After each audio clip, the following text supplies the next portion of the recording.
உங்கள் தந்தி தொலைக்காட்சியில் பிரம்மாண்டமான காட்சி அமைப்புகளுடன் சாணக்கிய தந்திரம் ஞாயிறு முதல் தினமும் இரவு 8 மணிக்கு.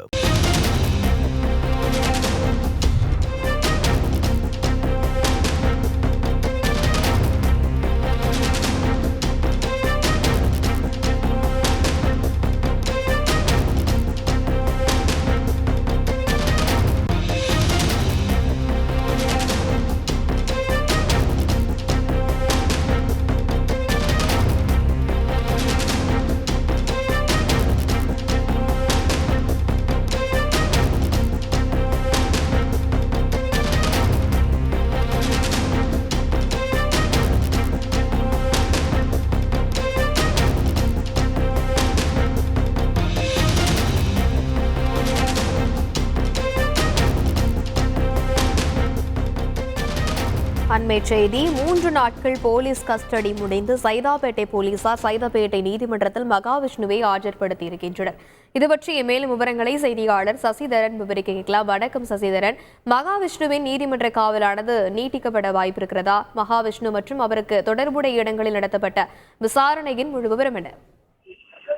மாற்றுத்திறனாளிகள் குறித்து சர்ச்சைக்குரிய வகையில் அரசு பள்ளியில் பேசிய விவகாரத்தில் கைது செய்யப்பட்ட மகாவிஷ்ணு போலீஸ் கஸ்டடி முடிந்து இன்று மீண்டும் நீதிமன்றத்தில் ஆஜர்படுத்தப்பட்டார். அவருக்கு ஏற்கனவே நடைமுறையில் உள்ள அந்த 14 நாட்கள் நீதிமன்ற காவலில் ஏற்கனவே மகாவிஷ்ணு இருக்கக்கூடிய நிலையில 20/9/2024 வரை அவரை மீண்டும் புழல் சிறையில் அடைக்க நீதிபதி உத்தரவு பிறப்பித்திருக்கிறார். சென்னை அரசு பள்ளிகளில் ஆன்மீக சொற்பொழிவு என்கிற பெயரில் மாற்றுத்திறனாளிகள் குறித்த ஒரு சர்ச்சை பேசிய விவகாரம் உலகம் முழுவதும் பெரும் பேசும் பொருளாக ஆனது. இந்த நிலையில அவர் வெளிநாட்டிற்கு தப்பிச் சென்றிருந்தார். அந்த ஆஸ்திரேலிய நாட்டில் இருந்து வரக்கூடிய நிலையில் விமான நிலையத்தில் வைத்து அதிரடியாக போலீசார் கைது செய்யப்பட்டனர். அன்றைய தினமே அவர் மீது 5 பிரிவின் கீழ் வழக்கு பதிவு செய்து சைதாப்பேட்டை போலீசார் எக்மோர் நீதிமன்றத்தில் ஆஜர்படுத்திய நிலையில் அன்றைய தினம் விசாரித்த நீதிபதி அவருக்கு 15 நாட்கள் நீதிமன்ற காவலில் அடைக்க உத்தரவு பிறப்பித்திருந்தார். இந்த உத்தரவின் அடிப்படையில் போலீஸ் கஸ்டடியில் எடுத்து விசாரிக்க 7 நாள் மனு கேட்டு சைதாப்பேட்டை போலீசார் அனுமதித்திருந்தனர். அந்த மனு தாக்கல் கடந்த வாரம் வந்த நிலையில் 3 நாட்கள் மட்டுமே அனுமதி அளிப்பதாக நீதிபதி ஒரு உத்தரவை பிறப்பித்திருந்தார்.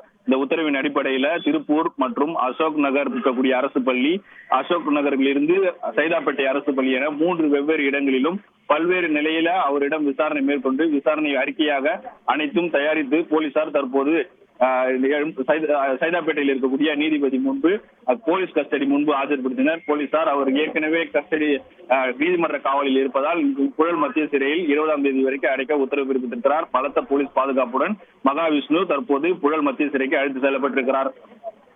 விரிவான விவரங்களுக்கு நன்றி சசிதரன். உங்கள் தந்தி தொலைக்காட்சியில் பிரம்மாண்டமான காட்சி அமைப்புகளுடன் சாணக்கிய தந்திரம் ஞாயிறு முதல் தினமும் இரவு 8 மணிக்கு.